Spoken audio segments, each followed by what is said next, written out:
आजच सबस्क्राईब करा आणि आपल्या आवडत्या मालिकांचा आनंद लुटा।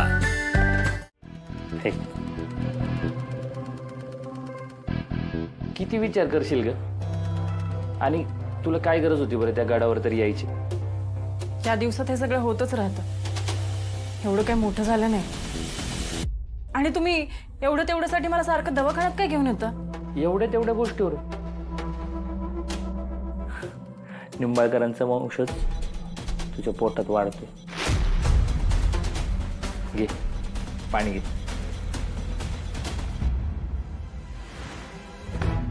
अहो असं कसं? मी सकाळीच नंबर लावला होता। मॅडम नंबर आला त्यावेळी तुम्ही नव्हता। आता थोडा वेळ बसा, मी आवाज देते तुम्हाला। हे इंजेक्शन आहे, बाहेरून घेऊन घ्या। बायको आलोच मी जाऊन। हा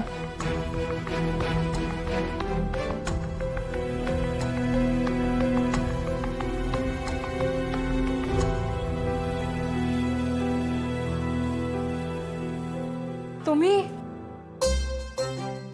कशात? तुम्ही ओळखलत का मला? अयो चक्करवाली बाई, इकडे काय करताय? परत चक्कर आली का काय? नाही नाही, रूटीन चेकअप साठी आले होते। पण तुम्ही इथे? ते वाईट जरा त्रास होत होता म्हणून आले होते। मॅडम तुमचा नंबर आलाय, घ्या। जरा गप्पा मारू म्हटलं तर माझा नंबर आला। तुम्ही एक काम करा ना, मला तुमचा नंबर द्या। कधी गप्पा मारायची इच्छा झाली ना, मी तुम्हाला फोन करेन। हो 855।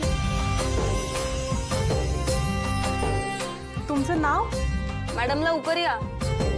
हो हो आले, थांबा मी आले। हे असं असायला हवं माणसाला, बिनधास्त मोकळं हसरं। छान आहे, सतत हसतमुख असते। मॅडम हे इंजेक्शन, आणि आमच्या बायकोला लवकर मोकळं करा बरं का, घरी जाऊन आराम करायचा तिला। आशा, अगं आशा किती वेळ बसणार? आजी, मला वाटलं होतं व्रत पूर्ण केल्यानंतर सगळ्यांच्या माझ्याकडे बघण्याच्या नजरा बदलत्या, पण भलतंच होऊन बसलं। ज्या घराचा भाग व्हायचं स्वप्न बघितलं होतं, आता तिथं जायलाच लाज वाटते। अगं झालेल्या गोष्टी मागे टाक आणि आता पुढे काय करणार आहेस ह्याच्यावर ध्यान दे आशा। कसं ध्यान देऊ, कुठं जाऊ, काय करू, काय सुचना झालंय बघ आजी। धीरच सुटत चाललाय माझा। अगं धीर सोडून कसं चालेल? तुला थांबायचं असेल तर थांब, पाहिजे तर माझ्या जवळ ये आणि आज आराम कर। येते मी आशा, ये।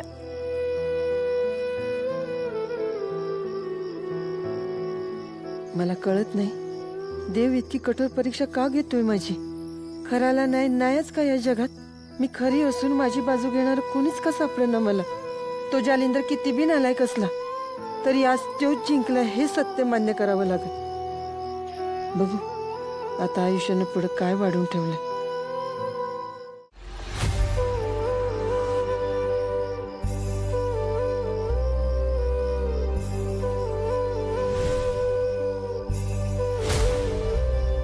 सूर्या इथं? घरी चल, घेऊन जायला आलो तुला। घरी नाही सूर्य, मी नाही येणार। आज डोंगरावर व्रत पूर्ण करताना जे काही घडलं त्यानंतर घरी कशी येऊ शकते मी? कुठल्या तोंडाने येऊ? कुठं जाणार आहेस? कुठं फिरत बसणार आहेस? नाही माहिती मला, पण मला अजून तुझ्या माझ्या लेकरांच्या नजरेतून खाली नाही पडायचं। हे बघ, तू चुकीचं वागलीच आहेस आमच्यासोबत, पण याचा अर्थ असा नाही की तू आता पण काहीतरी चुकीचं केलंस। तिथं त्या डोंगरावर लोकांनी जे काही आरोप केले त्याच्यावरून हे सिद्ध होत नाही की तू व्रत तोडलेस म्हणून। तू काय खाल्लंस, काय पिलंस हे तिथं स्पष्ट दिसतच नाही, तर व्रत तुटण्याचा संबंध येतोच कुठं? आणि ती माणसं खोटं बोलत होती माहिती आहे मला। सूर्या, तुझा माझ्यावर विश्वास आहे? हे ऐकूनच मी भरून पावले बघ. ह्या दिवसाची मी लई वाट बघितली.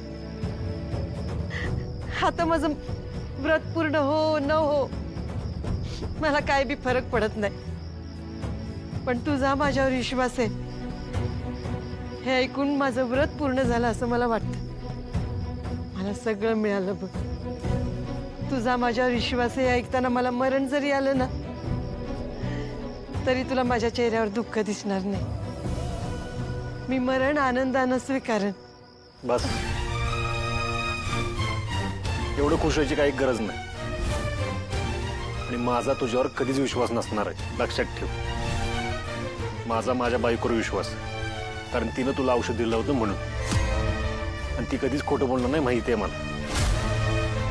हे बघ, दिवसभर सगळ्यांना जेवढा त्रास झाला ना तेवढा तिला पण झाला. तू घरी आली नाहीस तर तिला रात्रभर झोप लागणार. त्यामुळे तुझं घरी येणं गरजेचं आहे, म्हणून तुला घेऊन जायला आलं. चल. ठीक आहे, तुझा तुझ्या बायकोवर विश्वास का असेना, पण मी खाल्लं प्यायलं नाही, मनापासून व्रत केलं ह्याची तुला खात्री तरी पटली. तेच माझ्यासाठी मोठं आहे. आता लवकरच तो दिवस पण येईल जेव्हा तुला माझं म्हणणं पटेल, मी निर्दोष आहे हे पटेल, आणि तुझा माझ्यावर विश्वास पण बसेल. उशीर होतोय, जायचंय का?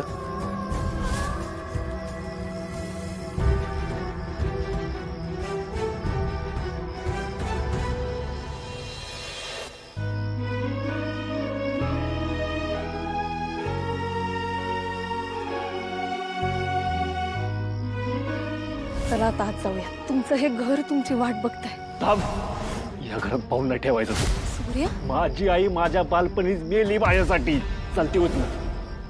मी घरात नाही येऊ शकत. आई अहो असं काय करताय? सूर्या तुम्हाला घरात घेऊन येण्याची तुम्ही वाट बघत होता की नाही? अहो मग आज तो दिवस आलाय. अहो सूर्य स्वतः आलाय, तुम्हाला घरात चला म्हणतोय, तरी तुम्ही नाही का म्हणताय आई? तो त्याच्या आईला नाही घेऊन आला. तो अशा एका बाईला घेऊन आलाय जिचं व्रत पूर्ण होण्यासाठी त्याची बायको दिवसभर झटत होती. या सगळ्यात मला माझ्यासाठी त्याच्या नजरेत फक्त रस्त्यावरच्या एखाद्या माणसासाठी दाखवावी तशी दया दिसते. आईसाठीची माया त्याच्या नजरेत दिसतच नाही मला. सूर्या, ज्या दिवशी तू जीवाच्या आकांतानं मला आई हाक मारशील त्या दिवशी मी आनंदानं घरात पाऊल ठेवू. तोपर्यंत मी घरात येणार नाही. आई थांबा.